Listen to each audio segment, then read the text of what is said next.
Hello and welcome from the Cruising Yacht Club of Australia. A farewell for our Australian Admirals Cup team, and I have Shane Guanaria and Sean Langman with me. Congratulations, gentlemen. It's a fairly important event, isn't it? Well, the reality's coming home now that we're having a farewell, so off we go.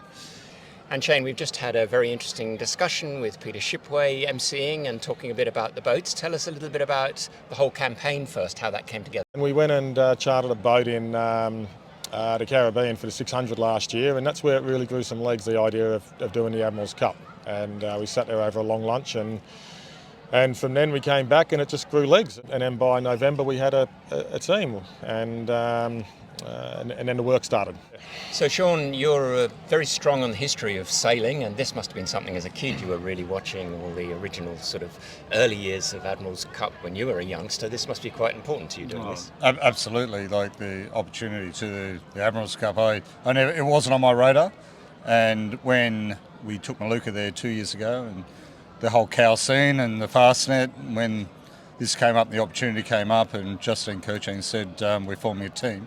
And I thought we had to build a boat, and I said, I'm just not in that league. And she said, well, look, see what you can do. So we scouted around and we found a great boat in Hamble, and here we are. So no, I am pinching myself. I never thought that I would ever see myself doing something as grand as the Admiral's Cup, and representing Australia is just the icing on it.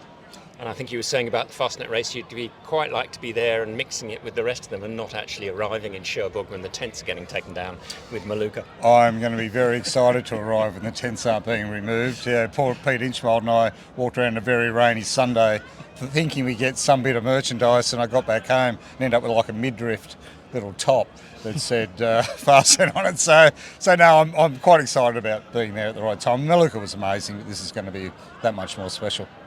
Shane, fair bit of work done to Zen over the years, actually. 2011 Botin, TP52. And then what have you been doing? I hear you've been working on the bottom. What have you been doing? Keel work and things with Zen?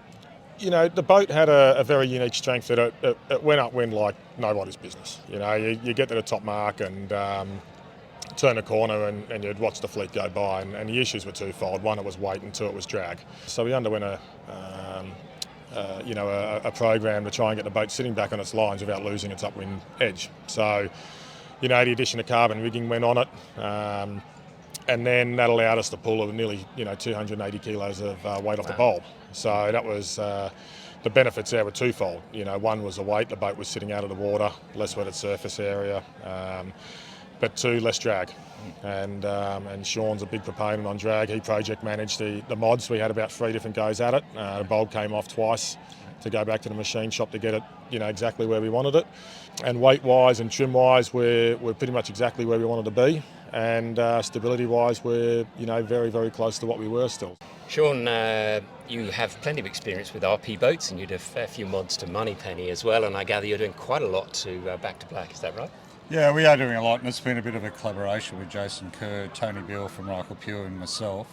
But in the end, I had to sort of tell my mate Jason Kerr that I have a very long hot shower and I do stuff on the shower screen, which didn't really sit too well with Jason. But we've sort of come to a place now where he understands that I'm passionate about the modification of the boat. Sort of trying to work out centre of gravity and trim and other things as well. Yeah, just getting it really tweaked. Yeah, I didn't have the benefit of sailing the boat or seeing it in the water, but I did look at a lot of photos of the boat, and did talk to Tony a lot about the forward sections and the buoyancy of the hull as it was designed. So we've done a bit of a moneypenny. We've shifted the bulb aft. We've gone a little bit deeper. So the whole keel fin has been changed and the bulb's been changed, and we've had to put more structure in the boat. We're changing the engine, lifting prop. There's quite a bit going on. You both have been here before, though. I'm sort of imagining you're not getting too freaked out by this. I think it's time I bought my own boatyard in the UK, but yeah, look, it has been an interesting process. See, they're not used to owners that actually work on their own boats, right? So seems to be a problem worldwide. Yeah. Well, also it's a bit hard to do the sell to the guy that's already doing the selling, if you know what I mean. So anyway, we're on it.